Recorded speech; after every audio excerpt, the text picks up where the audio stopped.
her people, her children, and I think this is a magnificent school. Yes. The way children, you can sense what they learn, what they do, and we're going to pour some water and libations for Dr. Esudele Barbero and all the beautiful work that he has done and in spirit continues to do. We'll pour some libations. Ashe. Ashe. Ashe. Aibabo. Aibabo means the same as Ashe. Ah. In Creole with a K. Okay. The Haitian language. First of all, there are two people who are on this panel, but they're not here yet. We do have two very powerful people who are here. And the first person, I have the honor to introduce is Sister Faya Toure. She's from Selma, Alabama, and she is actually a founder of the Selma Bridge Crossing. She's also founded two ancient African museums. And we need, is it one, sis? Some of the national board. Well, I can see that we need the sister to introduce herself. But give a round of applause. Yes. Or a long drum roll. Yes.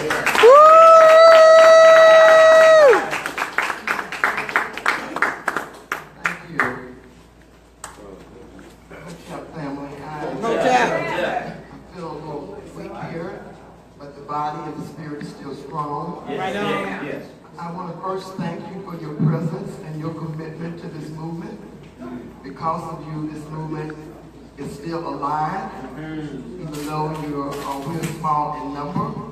The fact that we're still here is a testament of the power to achieve reparations, maybe not in our lifetime, but if we stay true to the course and to the task, perhaps in the lifetimes of our grandchildren or their children. The real challenge is to keep the vision alive and to develop a plan and to follow that plan consistently. And I think that's what I want to talk about, even though I have no prepared remarks. I think no matter what the idea is, it's important to be consistent. Without consistency, there are many great ideas. You can sit in a room and come up with, everybody here can come up with an idea and a plan for reparation. But without consistency, it will never happen. So we're talking about mobilization, and this is the hardest part of our work. Yes. When we look around this room, this organization is over 25 years old, and yet the numbers get fewer and fewer every year. You have to ask why. It's a hard question, but you have to ask why. There's a cycle to all organizations, especially community-based organizations. And no one told me my time, told me the time, I don't know the time. I believe you have 1 hour. No. My presentation. Yes. No, yours is 1 hour, I believe. No. 15 minutes.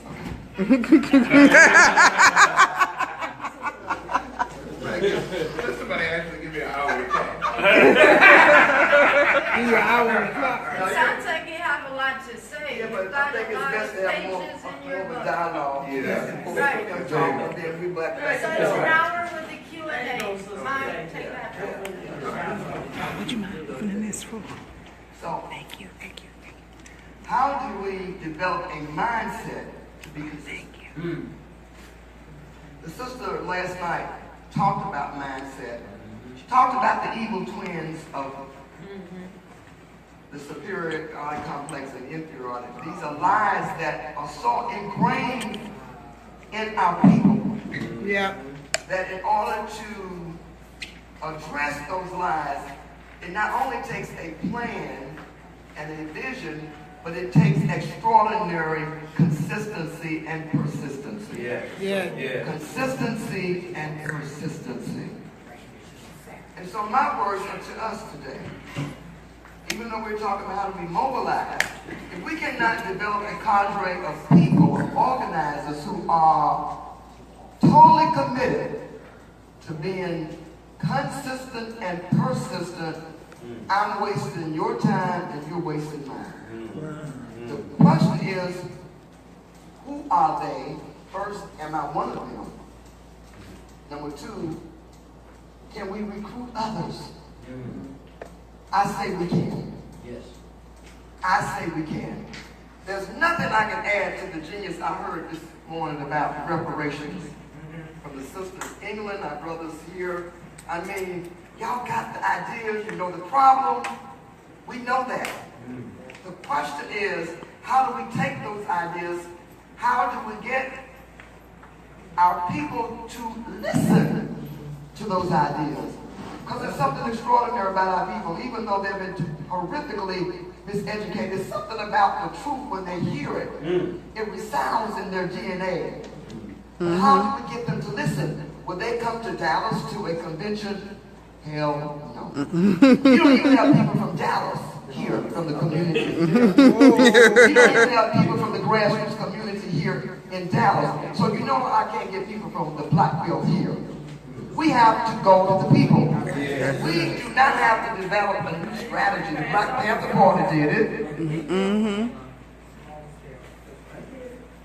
You did it in Wisconsin. We gotta go back to ideas that are proven and true. If you want people to receive the message, you've got to take the message to the people. It's as simple as that. Let me tell you, it's extremely hard. Don't let anybody fool you.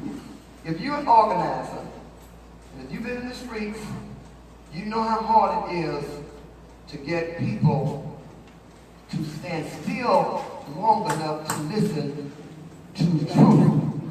Because we have been programmed to believe lies all of our lives. And I'm so glad that the sister last night acknowledged that she also was a victim of the twins.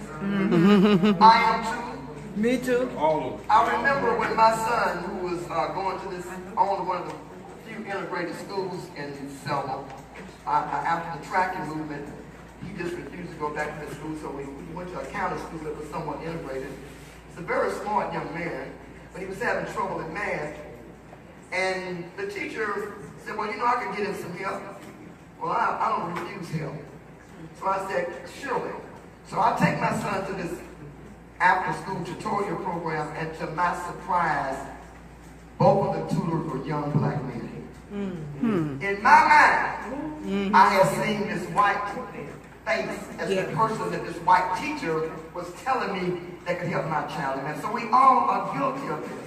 And I think the first thing we have to do is acknowledge the degree of sickness in each of us. I'm filled with it. I was off with this sister just today. And I should apologize, but I probably won't. Maybe when I feel better. I know that.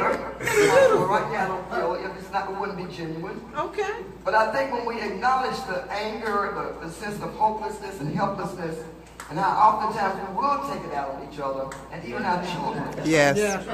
So acknowledging this disease in us, and I heard that wonderful message last night. So how can we mobilize the people starting in our families? How many of you have convinced people in your families to join the reparation movement? Hold up your hands. I got one family here. All right. By the show of hands, the majority of you have not been able to mobilize people in your families. Don't give up hope. Hope is still alive. Hope is still alive. Because sometimes it's easier to get people from the outside to organize your family than it is for you to organize your own family. Speak. Oh, yeah.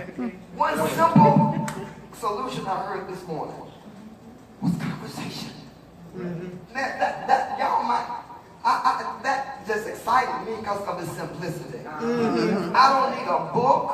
I don't need a blackboard. I can just sit down And it doesn't matter how little that person knows about reparation, I can begin to talk about it. Yeah, you can. I can talk about it to the children, 3 and 4 years old, which I will begin to do in the after school. There you So I think that's something very simple. So you're talking about mobilizing people, you got to get them to listen. And it starts with whoever's sitting beside you, whether you're in church, in a park, in the grocery store, on the line, standing in line. There's an old African proverb, mighty rivers upfield what? Drop by drop. As a matter of fact, I wrote a book called, I'll talk about that tonight at the educational summit. And it's called There's a River Flowing Through My Mind. Now, you know, I'm not used to coming to conferences where people don't sing at all. I ain't heard y'all sing a song. Sing! Sing, Rose! Before we go, we're going to have to sing it. In fact, I'm going to teach y'all the song in this book. Okay. There's a river flowing through my mind. So, having conversations about reparation is very important. But let me give you some examples of failure. So we learn from failure, but we don't call them failures, we call them successes. I really like what Thomas Edison said when someone saw him just working day after day, experiment after experiment, and he still hadn't discovered the electric, what makes these lights come on. So someone came up to him and said, "You have had 1,000 failures. What in the world keeps you going?" He said, "My dear friend, you don't understand. I've had 1,000 eliminations of failures. I'm closer to success." Yeah. That type of consistency and persistency. I think it was Churchill, and I'm not a Churchill fan, but he said something very profound, so it doesn't matter who you are. If you got something profound to say, I'm not going to dismiss it. He said that success is experiencing failure time and time again and still getting up and trying it again. Persistency and consistency. And many of us in this room now are over 50. I can see your gray hair. So we have an obligation now in this movement in terms of our long-range vision is to teach our children in the conversations about reparation, but also to ingrain in them as we teach them these values of being consistent and persistent. So don't just teach them about reparation. Teach one. Hey, little brother, I got this $2 bill. I do this. I give $2 bills to children. Because we got, they say John Henson, the first black president of the Confederacy, is on the back. I don't know if it's him or not, but it sounds good. So I tell them that. Give them $2 bill. They'll be glad to receive it. So whenever they achieve something, I give them the $2 bill. You know what? Each time you teach somebody about representation, have a conversation. You know, and when you come back to school next week, if you can give me the names of 5 people, you know what? I'm going to give you this $2 bill. I'm going to give you something. It's these small things that we have to begin to do. And even though we may not live to see the results, it is consistency and persistency. Y'all know the stories in history. The obvious story is Harriet is Tubman. But I equally love the story of Harriet Jacobs. This was a woman determined not to be raped by a white man that enslaved her. And she was lucky enough that he was egotistical enough that he didn't want to take it by force. He wanted to convince her to willingly give it up. So he offered her all kinds of things. And this is going to sound familiar. Think about our girls today, what they're offered. He said, you know what? You don't have to work in this field. You can come up here and work in the big house and have some decent food. No, I don't want it. I'm not going to be your mistress. Then he said, well, you know what? I'm going to build you your own cottage right outside of town. You ain't got to even be near those Negro slaves. She said, no. I don't want it. She consistently and persistently denied her enslaver the given opportunity to say yes. She just refused to do it.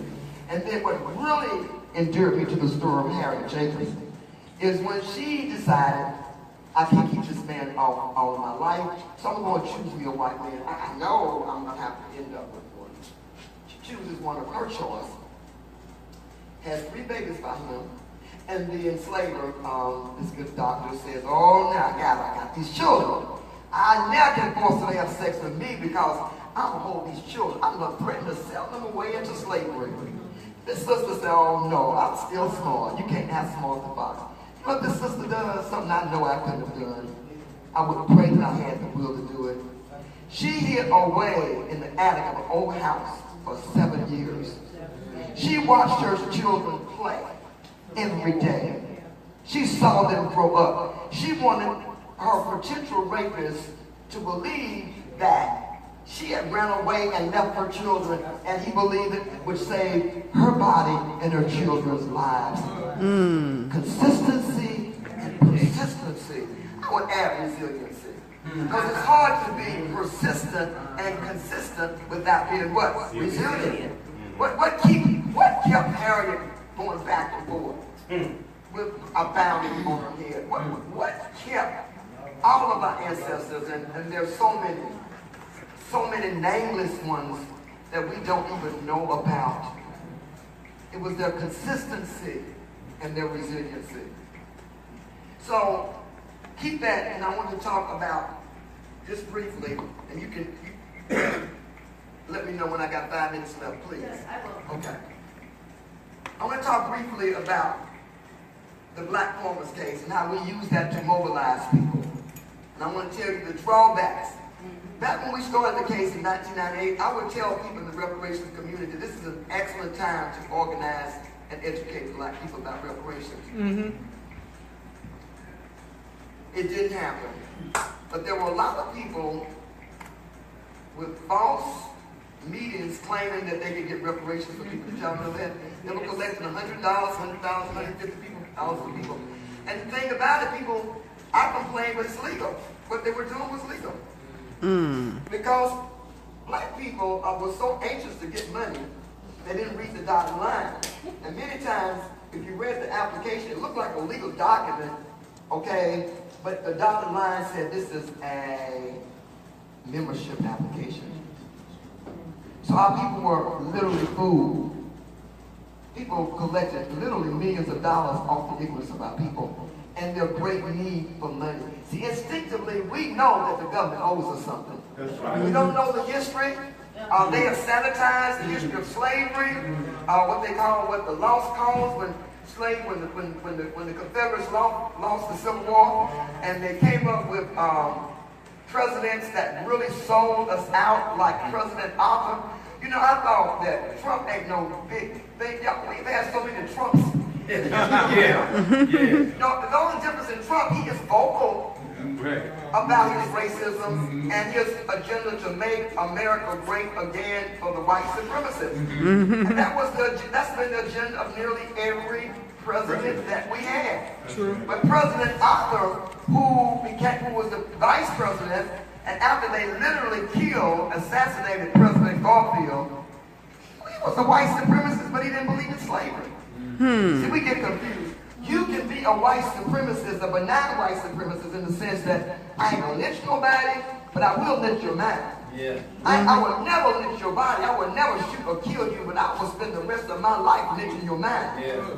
You know, that's what led Carter G. Woodson to say that the biggest problem we face as a people is not the lynching of the body, but the lynching of the what? The lynching of the mind. So all these presidents believe that, including Garfield. But they assassinated this man because he just didn't believe in slavery. He didn't believe that the chain should be around our feet and our legs. So they killed him. President Arthur comes into the president, and that's it. After that compromise with Rutherford Hayes, where they took all the Union troops out of the South and gave the treasoners back the right to vote, gave them their land back, and the right,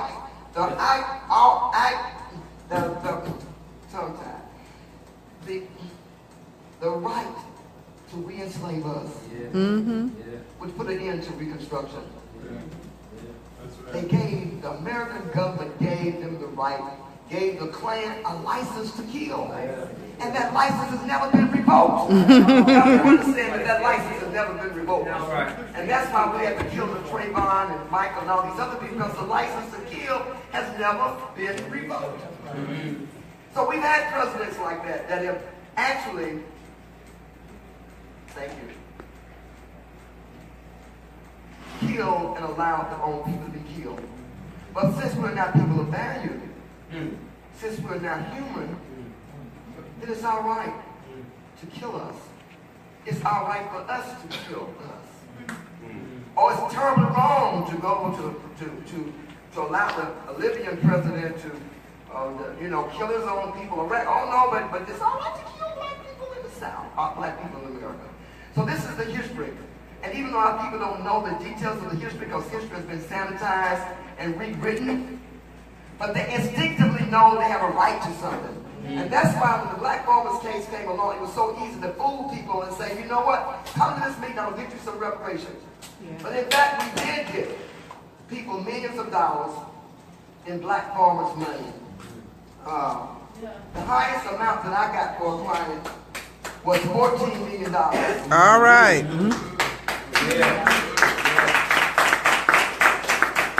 Now, if I had the sense, if I had to do it again, y'all, I probably would have charged that client, and I didn't. Because, look, 10% of $14 million would give me $1.4 million. But because I fought so hard for those clients, I relied on the government to pay me. You know what the government wanted to give me for winning these farmers $14 million? They actually wanted to give me $100,000. It took me 12 years to win that case. Because whenever you go against the system will consistently and persistently go against you. Yes, it will. The only good news is I'm alive because I haven't been very effective. Now y'all know if I had been very effective, I would be dead. Yes. And look at the history of the people who stood up against this system. They either jail you or kill you. They only humanize me. That means I'm not very effective. That's what that means. Because when you are effective, they're going to jail or kill you. Look what they did, the Black Panther Party, Malcolm. It doesn't matter. When you are effective, they will eliminate you. And they will eliminate you even when you're white, even when you're a Jew. And we have to be clear. I like what the sister said this morning. We have to be clear that we are different people with different cultures. And that we have to be clear about the enemy. See all of us as an enemy. They even see Jews as an enemy. Now they will do things for the Jews they won't do us because they're powerful, because they vow what? Never forget, never again. We did not make that vow. That's why they got the whole country and we don't have nothing. That's why we lost the 15 million acres of land that we gained on our own after slavery. So how do we use what we have to get what we need? In spite of all the problems, how do we continue to mobilize people? I have to say, if we have to take advantage of our people's greed. Let me find a euphemistic way of saying that. Okay. A better way of saying that, need. Instead of greed, need. How do we take advantage of their great need for money? Well, Queen, we started a chapter in Selma. You couldn't get in the room, but it was packed. The first thing we had to tell them was the truth. Yeah. Another thing we did is that we're not taking any of your money. It's really important because our people don't trust anybody with money. So if we're going to mobilize, we said, no, all the money has to go to the national. Now people said, that's crazy. But I did not want the naysayers to demonize us and say, they're just ripping y'all off the money because they would have done it. So we had the checks made out to national. There you go. Quite a few people made the checks out to me. What I did, I made copies of them. Wrote one check and sent every penny to the national. So in order to mobilize, you got to have to establish integrity at the grassroots level immediately. And I'm saying that you should set up somewhere the national can give back money to the local, but I don't think until that credibility and integrity is established that any local money should be taken up. That's just my suggestion. So there's a certain amount of trust because everybody's ripping off. Second thing, you can get people, but you can't keep them. So we have these hundreds of people that will come. When I was on my way to the airport, when I was preparing to come, there was a lady in a car. She wanted to give me money for 3 NCOBRA members. I didn't have time to process. I said, ma'am, you got to come back. So you got to have integrity in the process and try not to take up money immediately. But it's an excellent time to organize people locally. And this is, I got one more minute and I'll come back later. We got to come up with a strategy to hold them. We don't need to hold all of them. Queen can tell you, there's a small group that comes all the time. Yes. We're looking for that Faithful. loyal, faithful Yes. few. Yes. So don't feel disappointed if you go and organize and 100 people sign up, but only at the first meeting you got 200, but at the second meeting you got 50, and at the fourth meeting you only got 10. The 10 is who you need. The 10 are those are the people who have direct contact with the community. They live in communities and churches, and they are the people that can help build this movement. And the last thing, and I'll talk about more, we're always writing. We're always documenting, letting people know. One of our NCOBRA members to raise money, they went and sold this book that we wrote called Martyrs of the Movement. These are people that were not just killed 100 years ago. My cousin by marriage was lynched in 1980. To see the faces of the people that were lynched. And we even have, not just Emmett Till, but we have the Trayvon. This is a book, Michael. So this book shows that we've been lynched by this establishment from day one to the present. Putting out the literature. One thing, and I'll talk about this more, this is a free calendar that you can get for the people.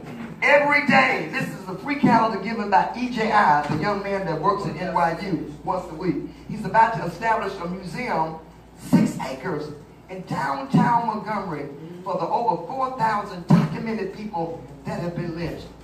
These are the type of things they feel. We have a museum, it's in desperate need of repair. It's raining in it right now.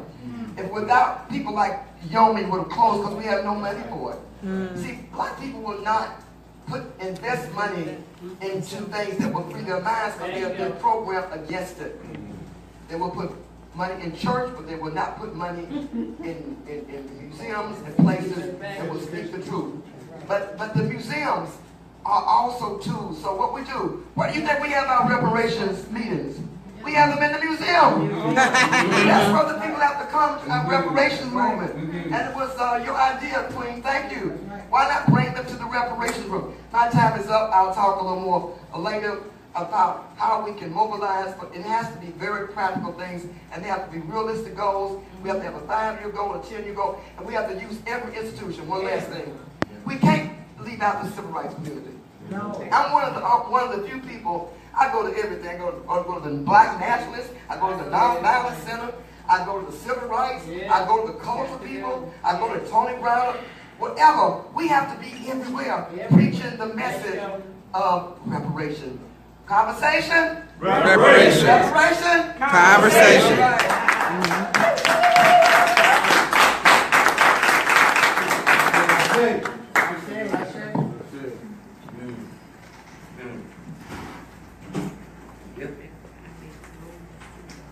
Wow, that's a truly powerful sister we have in the family, but we already knew that, right? Yes, So right. give another round of applause.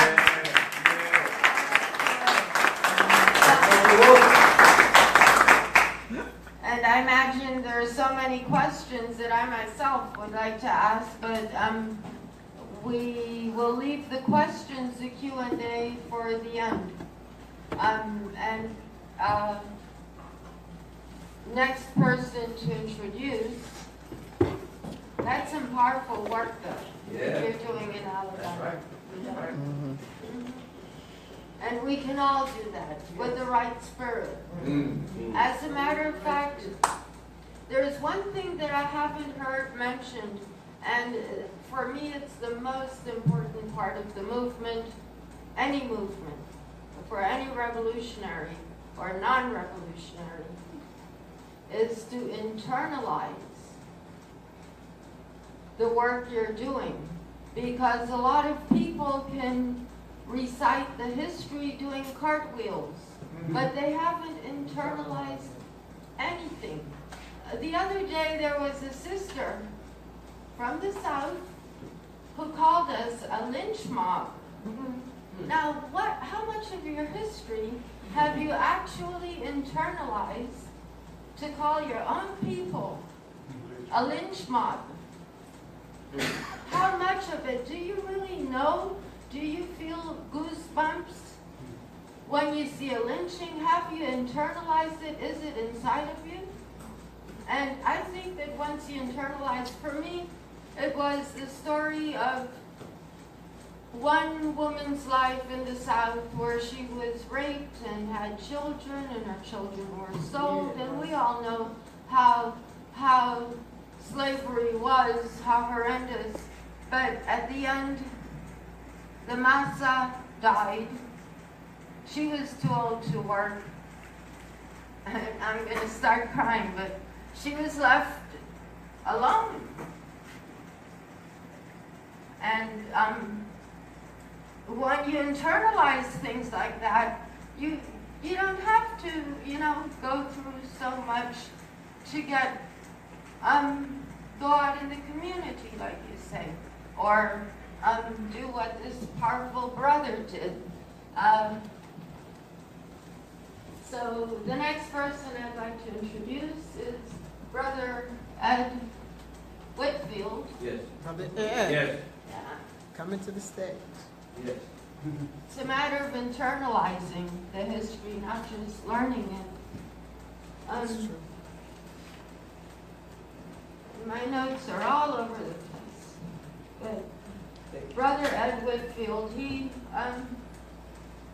actually is from Little Rock, Arkansas. Yeah. And as a child, he probably internalized seeing a lynch mob. Those are things that go in your blood, in your veins, and they never go away. They stay to haunt you. Afterwards, something like this, seeing something like that as a child, kept him in the movement for 54 years. And the things he did, this brother did, is really powerful. And so I'll turn the mic over to Brother Ed Whitfield.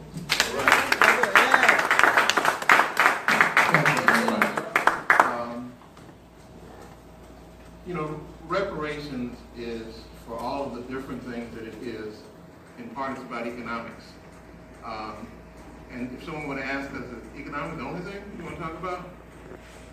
I would say, I don't know if it's the only thing, but I eat every day. I stay in a house that somebody paid for, whether I did or somebody else did, it doesn't kind of matter. Somebody paid for it, somebody go to work either got paid to do it or they didn't. Wear clothes that were made by somebody who did work in a job. So if you think about it, every single aspect of your life has an economic component. Yes. And quite frankly, if you ask people, in what way, what would you want to be free? A whole lot of people are going to start talking about economics. They're going to say things like, I want to be able to get a good job. I want my children to be able to get a good education so they can get a good job. I want to live in a nice neighborhood. I want a nice car. I want to be able to go on vacation sometime. I want to be able to do the things I want to do. I want to be free from police shooting children, and so that might mean I need to take someone to court, and if you're going to take them to court soon, you might actually need a lot of money, unless you can find a lawyer that works. Evidently, she doesn't charge. But that's not intentional on her part. She charged it just okay. She charged it on my heat. So if you think about it, our economic lives, in fact, encompass our whole lives, and much that we even talk about as it relates to questions of identity, of race, all of these are certainly tied up in that. So I want to tell a couple of economic stories, and the reason why is because I'm kind of a storyteller. I think that it's narratives that help us put things in place. What is Brer Rabbit and Brer Rabbit stories, Anansi the spider, or stories out of the Old and New Testament. All our lives have kind of created meaning around how we understand stories and narratives. And there's certainly some stories and narratives around who we are and what we are that are part of how we have come to understand the world. So I want to retell some of those stories to make them make more sense. One of the stories I like to tell is about blood, bones, and dirt. It starts out by saying that once upon a time there was a great big ball of dirt floating around in space. Big, wet ball of dirt floating around in space with the sun shining on it. And that was pretty much what was there. And what emerged there and developed over years and years was a layer of animals and plants and people. And from that, the people there started doing things on that wet ball of dirt some people said I had insulted Mother Earth by calling it a wet ball of dirt. I said, no, we just have to have more respect for dirt. Because it's in that stratum that the living soil can come to be. So it started out as a wet ball of dirt, and some stuff was growing on it. And if you think about it, at one time, that was all we had, but it was all we needed. Because we engaged that wet ball of dirt with our labor and produced everything else. Literally everything else.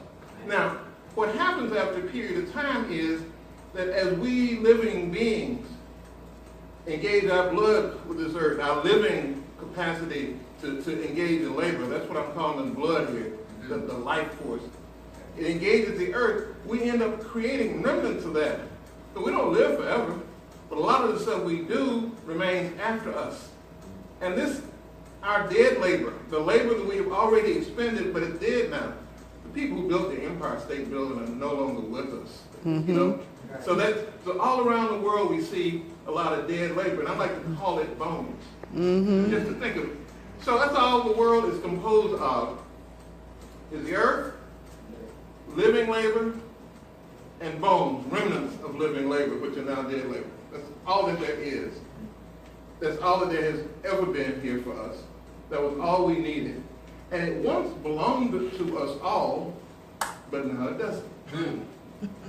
So there were some people at some particular historical points that have scarfed up portions of this and claimed it is theirs. And by saying that they own it, they now can restrict the access to it, which makes perfectly perfectly sense for your personal property. People should restrict access to their toothbrush, right? Maybe to their socks. I don't want somebody else's socks right now. But on the other hand, when you start restricting access to the very assets in the world that other people need to remain alive, there's a problem. So, you know, some economists can talk about the means of production, but I want to call it something different to make it very, very clear how important it is. It is the means of life. So we live now in a system where there is private ownership of the means of life concentrated in the hands of a handful of people who can restrict your access to it in such a way that you will die. And that is perfectly legal worldwide. That's right. I just want that to be the understanding of the system. So sometimes people talk about the capitalist system, and folks think we talk about, you know, democracy and cell phones, or televisions and automobiles and elections every 4 years. And it's like, no. I'm talking about a system where it is perfectly legal for people to own the means of life in such a way that they can change their mind one day and decide, I can't make any profit off of this right now, so nobody else can use it. And the people who need it in order to stay alive will die from it and will be standing around talking about, I'm perfectly capable, I'm willing to work, let me do some work. And it's like, no, you can't go where the work can be done. You can't go onto the land. So if you farm these acres all these lives, we're throwing you off the plantation. You have to go out there and do the best you can. Some folks were wondering why there were some slaves that wouldn't leave, that didn't want to run away from slavery. It had nothing to do with them enjoying being bossed around all the time. They were wondering would they be able to find access to the tools and things they needed to work the land sufficiently so they could stay alive. Like you could go out there and you might die. The fact of the matter is you might die, but on the other hand, if you don't go out there, you can't keep living like that. But anyway, but it's about access to the means of life. And I want to talk about that in the context of reparations because I think sometimes people talk about lost wages, and that's a component. You know, it could have been that we who were enslaved Africans living here could have been paid a wage and we weren't, and we could calculate that. But there are people who are being paid a wage today who are still being exploited. Yes. I'm not talking about the lost wages. I'm talking about the fact that human labor acting on the earth produces all value. Say that again. Human labor acting on the earth produces all value. Wow. And that's a period at the end. And so don't think that clever analytic merchandising does. No. Human labor, somebody who built those tennis shoes, Michael Jordan, somebody who's over there probably sitting in Vietnam sewing those tennis shoes, they produce the value of it. And if you adding your name to it didn't add any more value, it just allows another way you suck up the value out of the labor the value created by their labor. Again, this is important to understand because when I want to talk about the period of enslavement in this country and its relationship to now, I want to remind us something that not as many